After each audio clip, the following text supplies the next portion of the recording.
शिवसेनेच्या शेतकरी बेरोजगार मेळाव्याला उत्स्फूर्त प्रतिसाद। हजारो शेतकरी बेरोजगार व नागरिकांची उपस्थिती।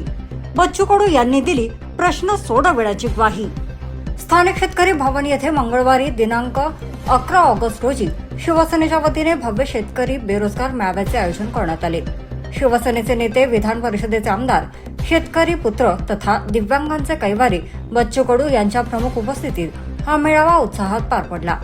मेळाव्याला हजारो शेतकरी, बेरोजगार, कामगार व नागरिकांची उपस्थिती होती। कार्यक्रमाच्या प्रारंभी छत्रपती शिवाजी महाराज, भारतरत्न डॉक्टर बाबासाहेब आंबेडकर, हिंदू हृदय सम्राट बाळासाहेब ठाकरे, धर्मवीर आनंद दिघे तसेच माजी आमदार दिवंगत विश्वासभाऊ नांदेकर यांच्या प्रतिमांचे पूजन, हारार्पण व दीप प्रज्वलन करण्यात आले।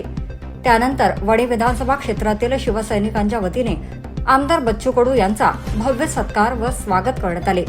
उपस्थित मान्यवरांचेही यावेळी स्वागत करण्यात आले। कार्यक्रमाचे प्रास्ताविक शिवसेनेचे उपजिल्हाप्रमुख उमेश वैरागडे यांनी केले। नगरसेवक बिपिन चौधरी तसेच विधानसभा प्रमुख व महिला आघाडीच्या उज्ज्वला चंदनखेडे, मुकेश जीवतोडे यांच्यासह मान्यवरांनी उपस्थितांना मार्गदर्शन केले। मार्गदर्शन करताना बच्चू कडू यांनी वेकोली तसेच खासगी कोळसा खाणींमुळे प्रभावित शेतकरी, कामगार आणि स्थानिक बेरोजगारांच्या प्रलंबित प्रश्नांवर आवाज उठवण्याची ग्वाही दिली। संबंधित नागरिकांच्या न्याय्य मागण्यांसाठी लढा सुरूच ठेवणार असल्याचे त्यांनी सांगितले। यावेळी UPSC परीक्षेत यश संपादन करणारे हेमंत बुजाडे यांचा बच्चू कडू यांच्या हस्ते सत्कार करण्यात आला। तसेच मारेगाव भूषण कलावंत डॉक्टर विनोद कुमार आदे लिखित तुकार बाप या काव्य संग्रहाची प्रत हेमंत भुजाडे व डॉक्टर विनोद कुमार आदे यांच्या हस्ते बच्चू कडू यांना भेट देण्यात आली। शिवसेनेचे उपतालुका प्रमुख अनिल उलमाले यांच्यासह शिवसैनिकांनी शेतकऱ्यांच्या विविध मागण्यांचे निवेदन बच्चू कडू यांना दिले। तसेच समस्याग्रस्त नागरिकांनीही आपल्या व्यथा व निवेदने यांच्याकडे सादर केलीत। मेळाव्यात हजारो शेतकरी व बेरोजगारांनी विविध मागण्यांसंदर्भात अर्ज भरून बच्चू कडू यांच्याकडे सुपूर्द केले। उपमुख्यमंत्री एकनाथ शिंदे आणि आमदार बच्चू कडू यांच्या नेतृत्वावर विश्वास व्यक्त करत वणी विधानसभा क्षेत्रातील शेकडो कार्यकर्त्यांनी शिवसेनेत जाहीर प्रवेश केला। त्यांच्या प्रवेशामुळे वणी विधानसभा क्षेत्रात शिवसेनेची संघटनात्मक ताकद वाढली असून कार्यकर्त्यांमध्ये उत्साहाचे वातावरण निर्माण झाले। यावेळी मंचावर दीपक पोकास, बिपिन चौधरी, उमेश वैरागडे, चंद्रकांत गुगुल, संजय देशमुख, उज्ज्वला चंदनखेडे, सीमाताई आवारी, मुकेश जीवतोडे आदी मान्यवर उपस्थित होते। कार्यक्रमाचे सूत्रसंचालन डॉक्टर विनोद कुमार आदे यांनी केले।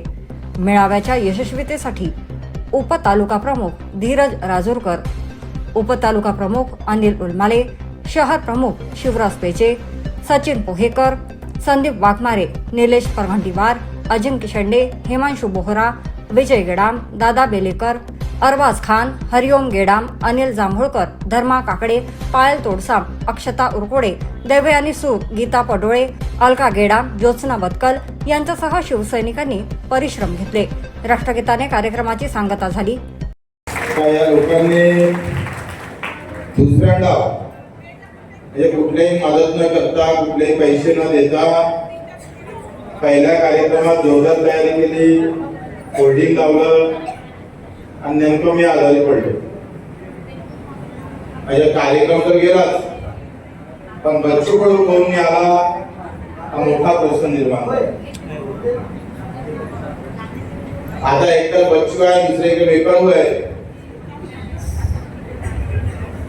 आता मी किती काही खरं सांगितलं तरी ज्यांना आपल्याबद्दल वाईट बोलायचं आहे किंवा सोप्या विदर्भाच्या भाषेत झिलक्या पाडायच्या आहेत ते पाडल्याशिवाय राहणार नाही। आणि बच्चू कडूवर दबा आणणारी अवलाद या महाराष्ट्रात हिंदुस्थानात निर्माण झाली।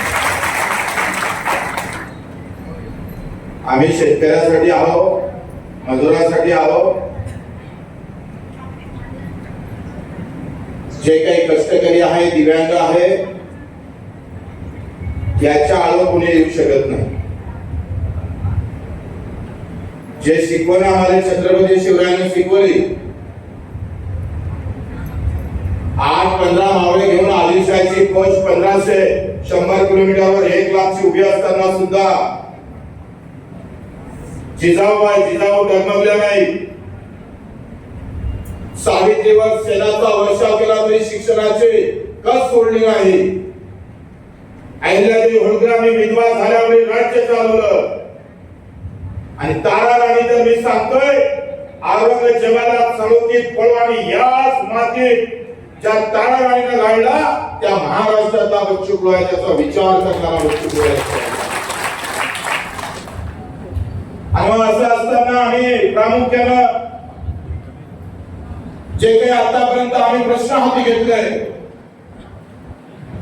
कुठलाही पक्ष नाही, जातीचं कुठलंही भांडवल नाही, धर्माचा झेंडा लावला नाही, तर मुद्द्यात हात घालण्याची जबाबदारी आमची.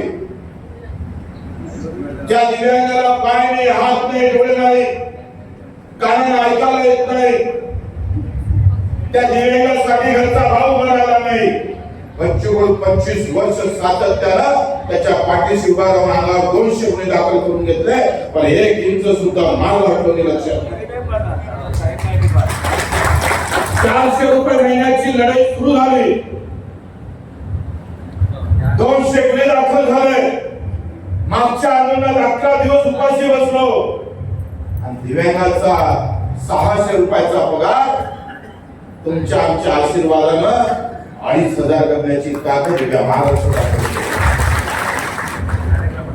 त्या दिव्यांगाला आले जाऊन विचारा, त्याला जे सन्मानानं जगणं भेटलं, त्याचं कारण संघर्ष आहे. लक्षात घ्या, संघर्षाची आमची पूर्ण तयारी आहे. मागच्या 1.5 वर्षामध्ये 350 सभा घेतल्या, महाराष्ट्र पायाखाली आणला, 75,000 किलोमीटर गाडीचा प्रवास केला, 500 किलोमीटर पैदल चाललो, 11 दिवस उपाशी बसलोय.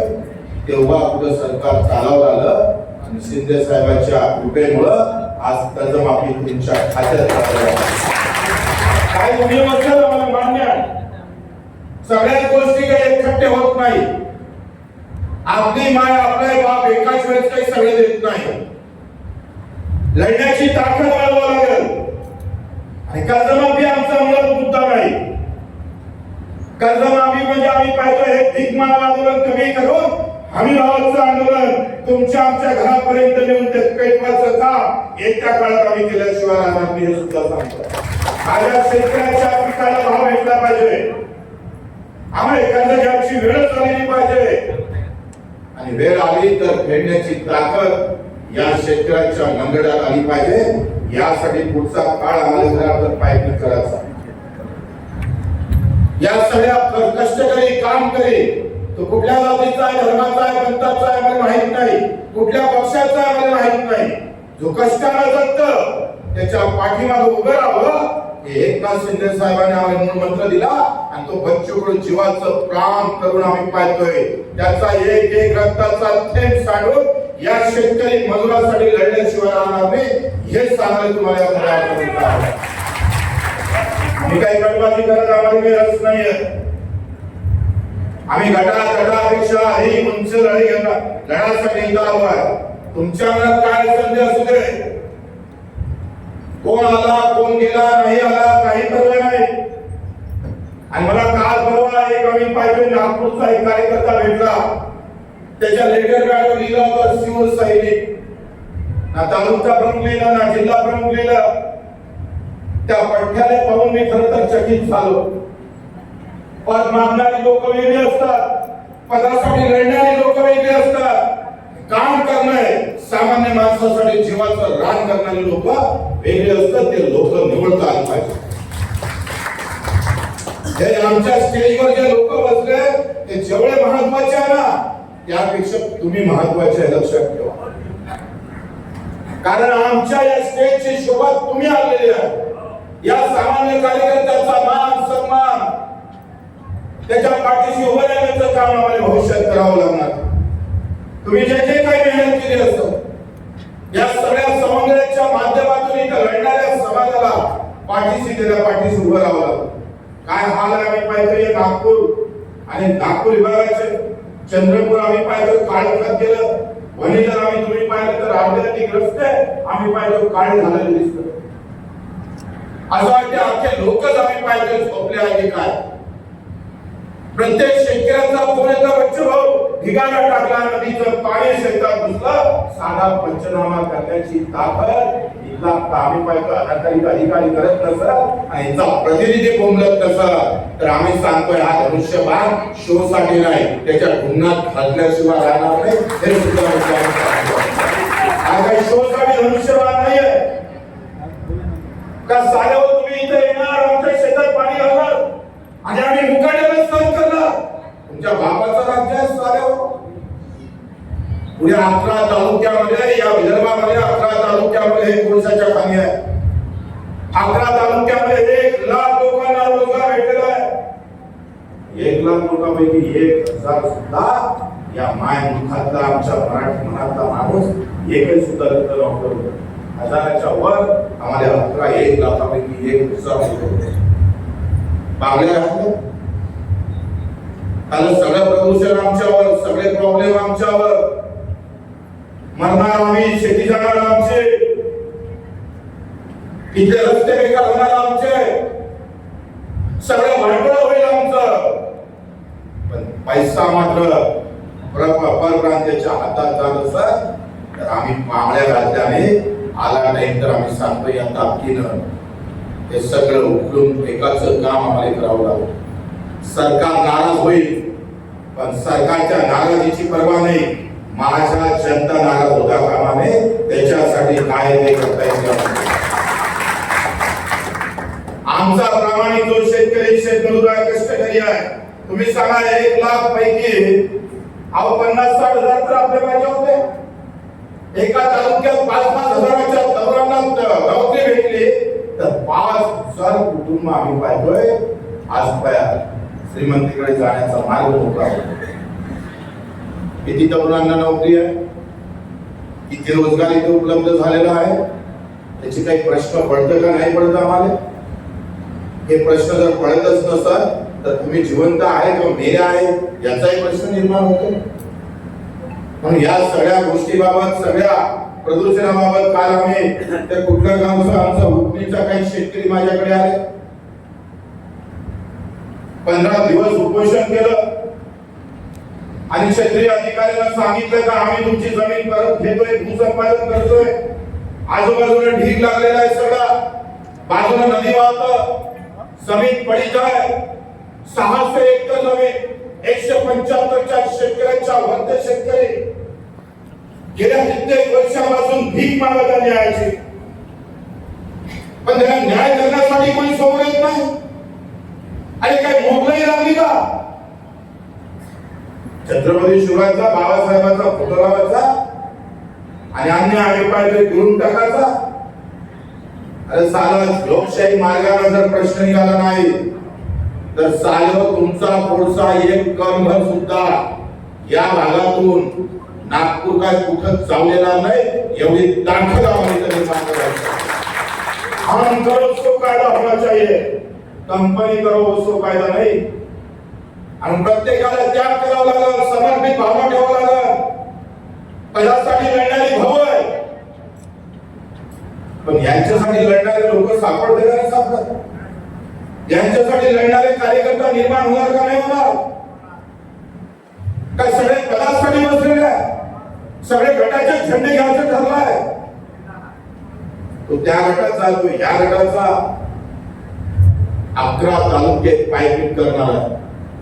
सुरुवात वणीवरून सुरू झाली आणि ऑक्टोबर पर्यंत गावागावात जसं कर्जबाजारी कर्जमुक्तीसाठी आम्ही लढा उभारला, तशा प्रत्येक गावात सभा, पैदल तिदल काय असं त्या 2 महिन्यात पिनून टाकणार आहोत आम्ही. लाखो लोक जमा करू. भगवा म्हणजे त्यागाचा, भगवा म्हणजे बलिदानाचा, भगवा म्हणजे न्यायाचा, भगवा म्हणजे शिवायचा, भगवा म्हणजे ताराराणीचा, भगवा म्हणजे जिजाऊचा, भगवा म्हणजे बाबासाहेबांचा, भगवा म्हणजे महाराष्ट्राचा, तुमचा आणि आमचा सामान्य माणसाच्या लष्कराचा भगवा. या अन्यायाचा पुढे आम्ही